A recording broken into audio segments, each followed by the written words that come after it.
you look for me? I walked in the room, eyes are red, and I don't smoke banga. Did you check on me? Did you check on me? Or did you notice me? Om Swastiastu. Halo teman-teman semuanya. Jadi di sini kami bakal mau buat video tentang Raincoat, di mana Raincoat ini adalah salah satu bagian dari prinsip kimia hijau. Sebelumnya izinkan kami untuk memperkenalkannya terlebih dahulu. Saya sendiri Vanessa Putri Rumayanti, nomor absen 25, dan rekan saya. Nama saya Resa Putri Rumayanti, nomor absen 2. Perkenalkan, nama saya Tomah Aulia Jantari, nomor absen 22. Perkenalkan, nama saya Nadia Rumayanti, nomor absen 1. Nama saya Kadek Merah Muda Bukmana, nomor absen 15. Baik, jadi sebelumnya kita akan membuat video. Dadah. Apa itu kimia hijau? Kimia hijau adalah cabang ilmu kimia yang mengajarkan desain produk dan proses kimia untuk mengurangi atau menghilangkan penggunaan dan pembentukan senyawa-senyawa berbahaya. Dalam kimia hijau, terdapat 12 prinsip untuk merancang proses dan produk kimia yang lebih aman dan ramah lingkungan. Salah satunya yaitu pengurangan derivatisasi. Dalam hal ini, pengurangan derivatisasi mampu menghindari penggunaan modifikasi kimia yang tidak perlu dalam proses sintetis atau analisis. Pada era modern saat ini, banyak sekali olahan makanan yang dimana bahan-bahannya terbuat dari proses derivatisasi. Tidak semua derivatisasi dalam makanan berbahaya, tetapi beberapa diantaranya memang harus diwaspadai. Derivatisasi yang dimaksud di sini adalah penambahan zat kimia atau bahan tambahan pangan untuk mengubah atau meningkatkan sifat makanan seperti pengawet, pewarna, pemanis, atau pengubah tekstur. Kita dapat mengurangi penggunaan derivatisasi tersebut dengan menerapkan pengurangan derivatisasi. Real food merupakan salah satu contoh sederhana dari penerapan prinsip pengurangan derivatisasi. Mengapa demikian? Hal ini dikarenakan real food adalah istilah yang merujuk pada makanan yang biasanya dalam bentuk utuh atau dengan proses minimal. Makanan-makanan ini biasanya menggunakan bahan organik dan tidak mengandung bahan-bahan tambahan kimiawi. Lawar merupakan makanan khas Bali yang termasuk ke dalam olahan real food. Selain dikenal sebagai lauk pauk, dalam budaya masyarakat Bali, lawar memiliki peran penting dalam upacara keagamaan di Bali.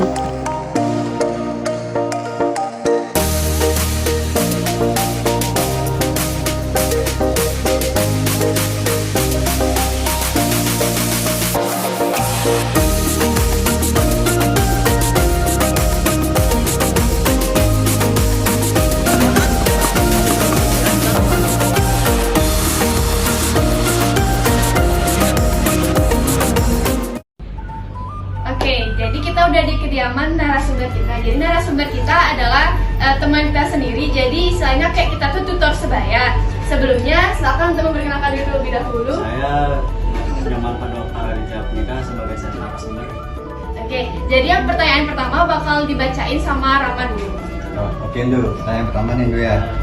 Lawar apa aja yang kau bisa buat sebenarnya? Ada beberapa lawar yang bisa saya buat, yaitu yang pertama ada lawar nake yang biasa dibuat pakai nake kan, mau pakai nake. Yang kedua itu ada lawar putih. Lawar putih itu seperti daging babi yang tidak ada darahnya. Setelah itu ada daging lawar apa ya lagi? Lawar kacang panjang. Ya. Itu aja sih. Oke, pertanyaan kedua dari saya juga Ndu ya. Ya. Apakah ada teknik tersendiri dalam pembuatan lawar itu ya?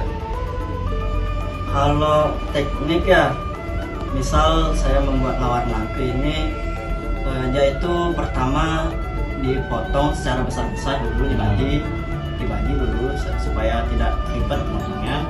Setelah itu baru dipotong kecil-kecil atau dicincang, atau dalam bahasa Balinya itu ditetek kotak-kotak gitu ya. Itu sih. Ya. Ya, pertanyaan selanjutnya siapa yang Selanjutnya bahan-bahan apa saja yang digunakan dalam pembuatan lawar yang tadi diketahui? Bahan-bahan lawar, misal lawar nangke itu ada bumbu rajang, bumbu uyah, garam, gula, setelah itu Sunda cekuh, bawang goreng, sama cabai yang udah digoreng. Ya, apakah saat merebus sayur dapat digabung dengan sayur yang lain? Kalau digabung sayurnya nggak bisa, soalnya sayur itu ada beberapa apa ya bilangnya, ya beda jenis. Misal nih mau rebus sayur kacang panjang itu nggak boleh terlalu lama dia rebusnya, karena nanti kalau terlalu lama dia rebusnya jadi lembek dia. Kalau sayur yang lain itu nggak tahu, ada yang lama dia rebusnya, ada yang bentar gitu sih, jadi beda-beda dia rebusnya. Oke, jadi ke pertanyaan yang kelima, bagaimana cara agar lawar yang Pandu buat itu jadi terlihat lebih enak dan membuat para yang makan tuh pada ketagihan terus nyoba, terus ada bahan-bahan khasnya nggak?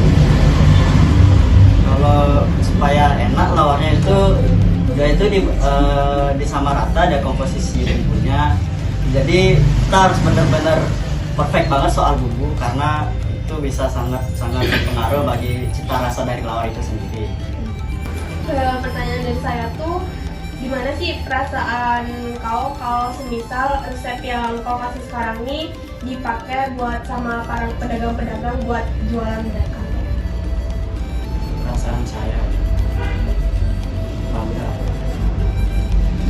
Bangganya tuh karena apa kayak gitu?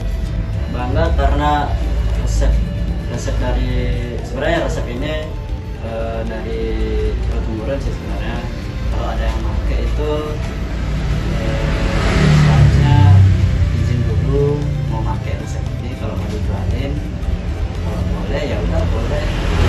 Dan Oke, jadi buat pertanyaan terakhir itu, menurut kau gimana sih dampak dari lawar ini buat lingkungan sekitar kita?